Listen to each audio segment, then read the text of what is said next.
Hello, and welcome to your Tuesday 2-Minute Writing Tip, episode number 17.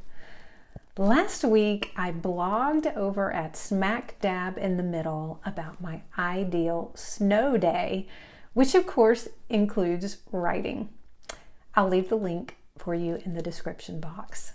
That got me thinking about my ideal writing day, whatever the weather. I know many people are curious about how published authors get things done. I love learning about what works for others. So today I want to share what works for me. First of all, Paul and I have a really regular schedule. And I map my writing schedule for the week in my journal ahead of time, usually on Sunday afternoon or evening. And during certain seasons, like right now, I'll have many days that include Zoom or in-person school visits, conferences, travel, etc. But for the purposes of this video, I'm going to share a no Zoom, no travel, writing only kind of day. So Paul and I get up each morning at 6 a.m. after breakfast and taking Rosie out. I generally crawl back into bed to work on my most important project first for about 15 to 20 minutes.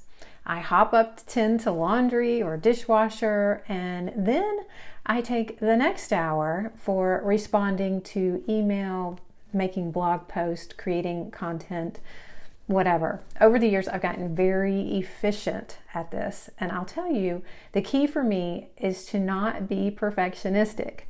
I just do the best I can in the time I have, and I move on. I get up to stretch, brush my teeth and other personal needs, and then Paul and I go for a walk. Movement is essential for my writing practice, and I love morning walks best of all. During the cold months, we switch to an afternoon walk, but most of the year we walk in the morning. And then I'll engage in another short writing session, and then we eat lunch together and take a nap, maybe 30 minutes. And I wake up refreshed and ready to get right back to writing. So on my ideal day, I'll get at least another 2 hours or so of writing time in the afternoon.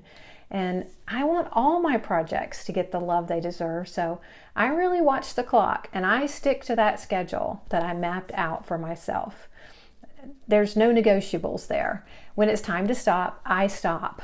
I might do nothing for a few minutes, just sit out by the lake. And then I have a dedicated practice time for my cello, and I often block 15 or 20 minutes or so to work on an art or quilting project just before I prepare supper. All these other creative endeavors feed my writing soul. At night, Paul and I love watching a movie or a Netflix show together, but I always bow out early around 9 p.m. so that I can get an hour of reading time. Reading is essential to my writing practice.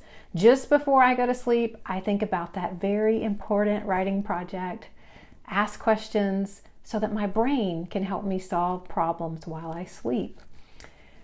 So that's my ideal day, and my tip for you is to map a writing schedule and be devoted to your stories and poems, because they will thrive when you feed them a consistent diet of attention, play, and rest.